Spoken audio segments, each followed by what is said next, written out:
One first conversation between leaders did not go to plan. It was that infamous phone call between newly elected Donald Trump and our Prime Minister, Malcolm Turnbull. Joe Hockey was our man in Washington at the time. It was not what the president might describe as a perfect call. A dispute over a deal sealed with the Obama administration on rehoming of refugees on Nauru and Manus Island. What was your reaction when you first heard the news? Wow.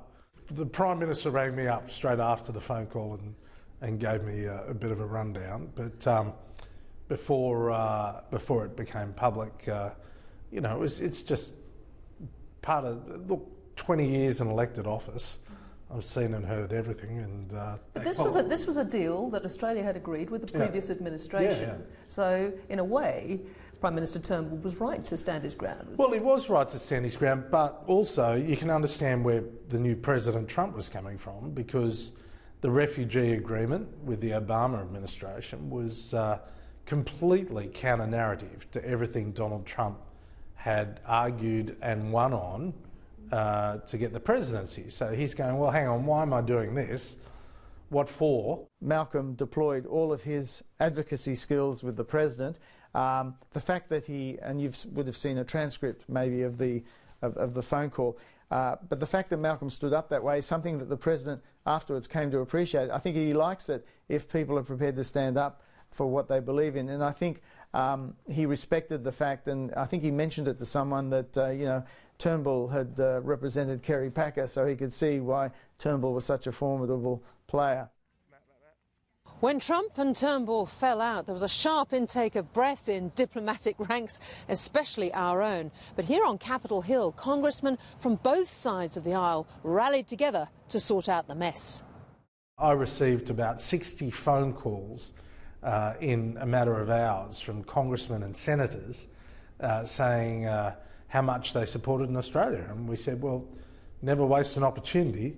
Let's sign them up and set up a Friends of Australia caucus. And it is Democrat, Republican, House of Representatives and the Senate.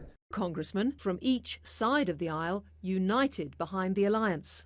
You know, the embassy and Ambassador Hockey, you know, recognized that, you know, that we, again, can't be complacent about the alliance and that we need to expand the communication in Washington with the legislative branch. So we created the Friends of Australia caucus, which, again, has a really healthy bipartisan constituency of members. I think it was important for us as members of the caucus and leaders of the caucus to send a signal that, notwithstanding any temporary disagreement or any intense phone call that might have occurred, you know, we can have disagreements among friends, and there is enormous bipartisan support for the alliance. Not only have they been great friends to us, but they are always covering our backs. So in terms of, for example, new rules on foreign investment, which are pretty punitive for foreign investors coming into the United States, our friends in caucus made sure that Australia was exempted. On steel and aluminium tariffs, our friends in the caucus were covering our back. And in getting into the massive military and industrial complex, previously it was just the British and the Americans that could supply sophisticated military goods.